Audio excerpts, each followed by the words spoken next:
एक जंगल में पहाड़ की चोटी पर एक किला बना था। किले के एक कोने के साथ बाहर की ओर एक ऊंचा विशाल देवदार का पेड़ था। किले में उस राज की सेना की एक टुकड़ी तैनात थी। देवदार के पेड़ पर एक उल्लू रहता था। वह भोजन की तलाश में नीचे घाटी में फैले ढलवा चारागाहों में आता। चारागाहों की लंबी घासें व झाड़ियों में कई छोटे मोटे जीव व कीट पतंगे मिलते जिन्हें उल्लू भोजन बनाता।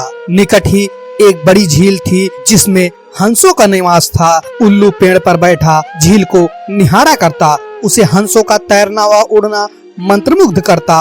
वह सोचा करता कि कितना शानदार पक्षी है हंस, एकदम दूध सा सफेद, गुलगुला शरीर, सुराहीदार गर्दन, सुंदर मुख व तेजस्वी आंखें। उसकी बड़ी इच्छा होती किसी हंस से उसकी दोस्ती हो जाए। एक दिन उल्लू पानी पीने के बहाने झील के किनारे उगी एक झाड़ी पर उतरा। निकट ही एक बहुत शालीन व सोम हंस पानी में तैर रहा था। हंस तैरता हुआ झाड़ी के निकट आया।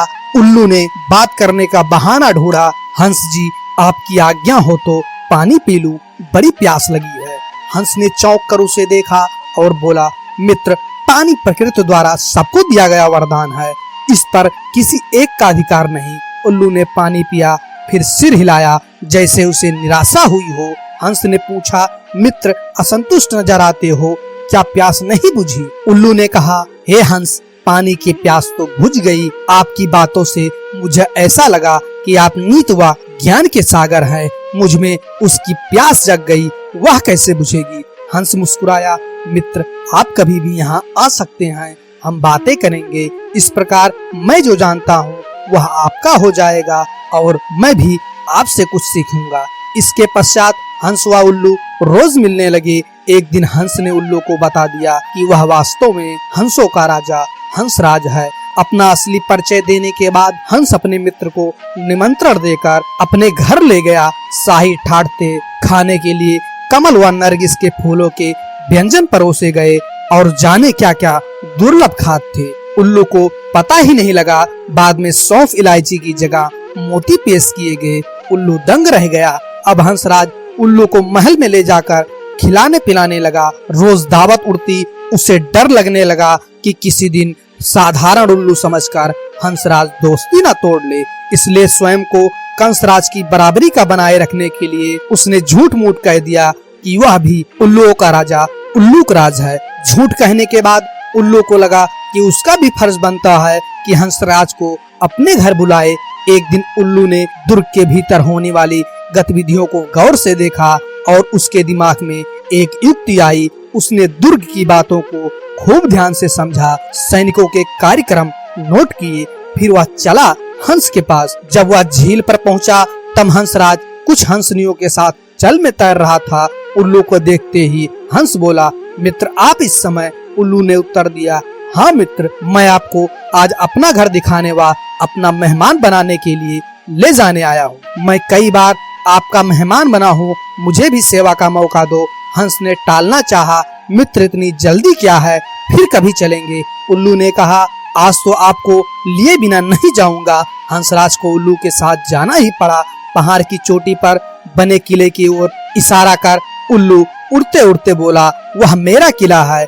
हंस बड़ा प्रभावित हुआ। वह दोनों जब उल्लू के आवास वाले पेड़ पर उतरे तो किले के सैनिकों की परेड शुरू होने वाली थी। दो सैनिक बुर्ज पर बिगुल बजाने लगे। उल्लू दुर्ग के सैनिकों के रिच के कार्यक्रम को याद कर चुका था, इसलिए ठीक समय पर हंसराज को ले आया था। उल्लू बोला, देखो मित्र, आपके स्वागत में मेरे सैनिक बिगुल बजा रहे हैं। उसके बाद मेरी सेना परेड और सलामी देकर आपको सम्मानित करेगी। नित्य की तरह परेड हुई और झंडे को सलामी दी गई। हंस समझा सचमुच उसी के लिए यह सब हो रहा है।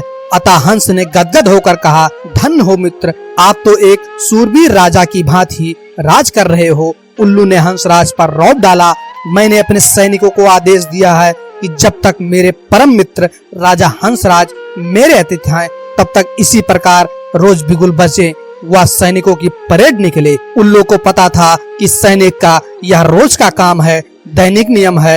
हंस को उल्लू ने फल, अखरोट व बनफसा के फूल खिलाए। उसको वह पहले ही जमा कर चुका था। भोजन का महत्व ही नहीं रह गया। सैनिकों की परेड का जादू अपना काम कर चुका था। हंसराज के दिल में उल्लू के लिए बहुत सम्मान पैदा हो चुका था। उधर सैनिक टुकड़ी को वहां से कूच करने के आदेश मिल चुके थे। दूसरे दिन सैनिक अपना सामान समेटकर जाने लगे तो हंस ने कहा, मित्र देखो, आपके सैनिक आपकी आज्ञा लिए बिना कहीं जा रहे हैं। उल्लू हड़बड़ाकर बोला, किसी ने उन्हें गलत आदेश दिया होगा, मैं अभी रोकता हूँ उन्हें। ऐसा कहकर हूँ करने लगा। सैनिकों ने उल्लू का गुगवाना सुना। वह अपशगुन समझकर जाना स्थगित कर दिया। दूसरे दिन फिर वही हुआ। सैनिक जाने लगे तो उल्लू घुघुआया। सैनिकों के नायक ने क्रोधित होकर सैनिकों को मनहूस उल्लू को तीर मारने का आदेश दिया। एक सैनिक ने तीर छोड़ा। तीर उल्लू की बगल में बैठे हंस को लगा। वह तीर खाकर नीचे गिरा। वह फड़फड़ाकर मर गया। उल्लू उसकी लाश के पास शोकाकुल हो बिलाप करने लगा, हाय मैंने अपनी झूठी शान के चक्कर में अपना परम मित्र खो दिया, धिक्कार है मुझे।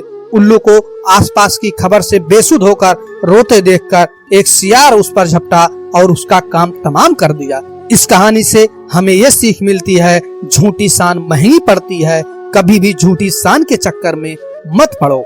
अगर ये कहानी आपको अच्छी लगती है तो प्लीज लाइक करें, शेयर करें और इस चैनल को सब्सक्राइब करके अपने भाई का सपोर्ट करें।